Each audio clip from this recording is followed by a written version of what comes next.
Bet horse racing on DRF Bets. We'll match your first deposit of $200. Get free expert picks and past performances, plus weekly cash back. All from Daily Racing Form, the most trusted name in horse racing. Hi, everybody. Dan Illman, Mike Beer. Race number 9 at Aqueduct on Saturday. A race offers Kentucky Derby qualifying points. Is the Grade 3 Withers. Were pushed back a week due to frigid wind chill temperatures in New York last Saturday. This race is race number 9. Let's take a look at the field. 3-year-olds going 1 1/8 and a hefty purse of $250,000. Field of 7 in here. Mike, Arctic Arrogance, who placed in the Grade 2 Remsen, who placed in the Jerome, is your 8-5 morning line favorite, breaking from the inside under Jose Lescano. Yep, got speed from the rail here. I'm assuming that Lescano will come out of there running. He does have some horses stretching out to his outside, so maybe they'll push him a little bit, Dan. He has come up short in his last 2 starts. He still ran pretty well in both of those races, though. He'll be receiving blinkers for the first time for trainer Linda Rice, and we'll see how that affects the Timeform US pace projector. Arctic Arrogance does have speed. He breaks inside. Personally, I would send him. The last place I would want to be is stuck in behind the 6 and the 7, 2 horses that might have distance questions to answer, and there'll be bigger prices on the tote.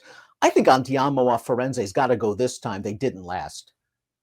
Yeah, I'm assuming to me, I'm with you. It would be a mistake not to just go to the lead with this horse. I get that the 2, the 6 and the 7, I guess, could both come out of there and show some speed. But Arctic Arrogance, it's at least worth pointing out, he's a pretty fast horse in his own right. He wired maidens in his first career start with really big speed. This is a horse who's just supposed to go to the lead in here at a short price. Maybe 1 1/8 is a question for Arctic Arrogance, although he ran well 2 starts back in the Remsen when finishing a courageous second behind W. Nell, who will go off favored in Saturday's Sam F. Davis Stakes at Tampa Bay. In his subsequent start, his one and only start of 2023, Arctic Arrogance did this in the Jerome. He was the favorite. He sat just off the leader on the outside. He was very confidently ridden, turning for home, and he just couldn't seal the deal for the second consecutive race. Now, the horse on the inside, Lugan Knight, is pretty good, but Arctic Arrogance is going to have to figure out how to finish off races. Yeah, that's true. And I think that's probably why the blinkers are going on here, Dan. He's lost back-to-back stretch duels. This one seemed like a little bit more egregious than the other one did. He did sort of concede the lead in that spot, but it just looked like he was going to go by the entire stretch, and he just didn't quite find enough there. I got to believe that's why blinkers are on. We'll see if it helps him. At the end of the day, Dan, he might not even need the help in this race. He does kind of feel like the best horse on the way in, but he's got to find a way to start finishing these races off. The number 2, Prove Right, goes out for trainer James Chapman. It seems every year Chapman comes out with these horses who inexpensively purchased, and they seem to run very, very well. He's already graded stakes placed. He was 3rd in the Nashua. The problem is he was walloped by Arctic Arrogance over a wet track in the Remsen. He's already run 11 times. I'm not sure where the upside is coming from. Yeah, there probably really isn't much upside. The Remsen wasn't a good performance. Up to you how much you want to hold that against him. It was over a sloppy track, so maybe it offers some mitigation, Dan. He actually ran pretty well 1 start prior to that as a pretty big price in the Grade 3 Nashua. That was a 1-turn mile. He was on the lead that day. He was pretty game in the stretch, though, before he just finally gave in the very late stages there. That performance wasn't terrible, but I don't know if it makes him a real contender in here.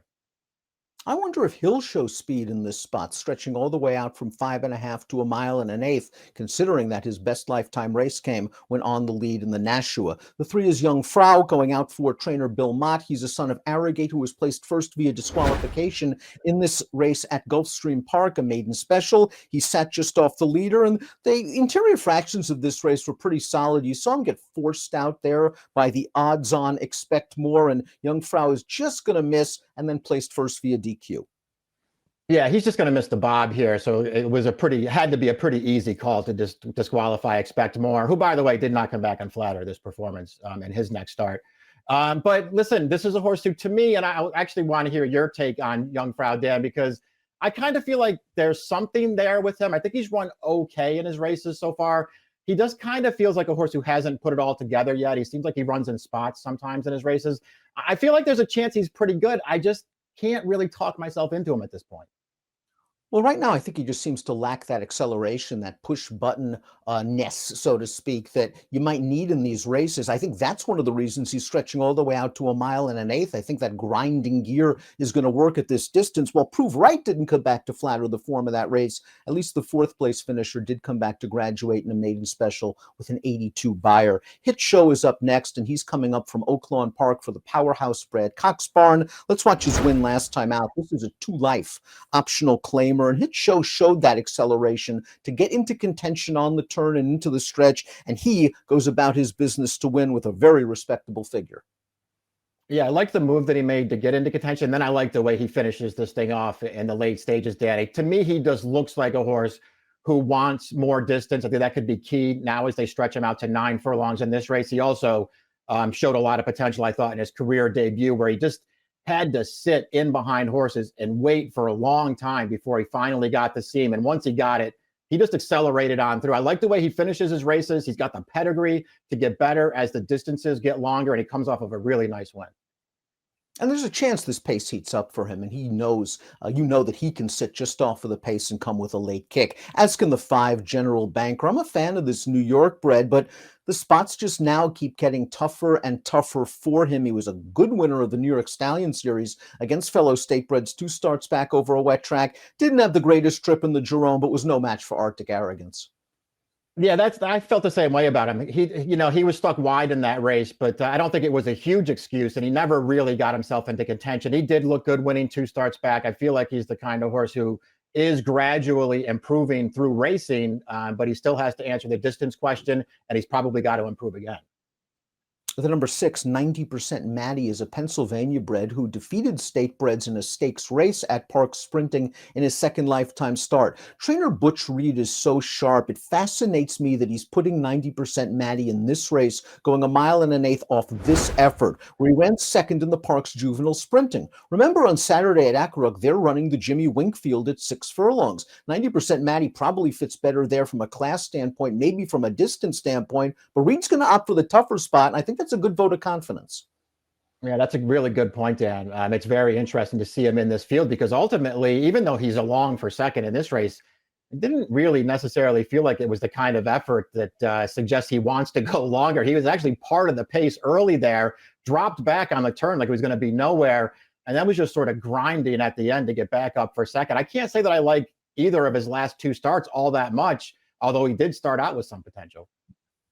The well-bred Andiamo a Firenze was an early 2-year-old who won the funny side for New York bred sprinting at Saratoga. He was expected to be up and on the lead in the Jerome last time out, and whether they were concerned about the distance against that caliber of horse going the 1-turn mile, they decided to sit after he didn't get away to the cleanest beginning, and then he just didn't fire. I think his best and maybe only chance in this race going a mile and an eighth is if they send him. Yeah, I gotta believe it's since they entered him back in here, Dan, and they didn't cut him back to sprint. I gotta believe they're going to use his speed this time, try to make the lead with him, and see what happens. I realized the only other 1-turn mile they ran him in as a 2-year-old last year was a grade 1 on a sloppy track, but he did not look like a horse who wanted distance that day. Very skeptical of him stretching back out for this race, but I do think he's a pretty nice horse. Top pick time for the Grade 3 Withers on Saturday at Aqueduct. Seems like a nice spot for the Brad Cox train number 4 Hit Show, Mike. Your top selection as he makes his stakes debut. I do think it's a good spot for him, Dan. I think the trip could be there for him as well. Maybe there's some pace to set up his run. I really like the way he started out his career. I think he's only going to get better as the distances get longer. I think this is a pretty good spot for this horse. Very curious to see how the number 1 Arctic Arrogance responds to the addition of blinkers, especially with some potential speeds outside of him, most notably the 2, the 6, and the 7. He's run well in his last 2. Now let's see him try to finish it off after losing by a length in his last 2 races. 4-1-3-5 for Mike, 1-4-6-5 for me, and the Grade 3 Withers, the Big A on Saturday. Good luck.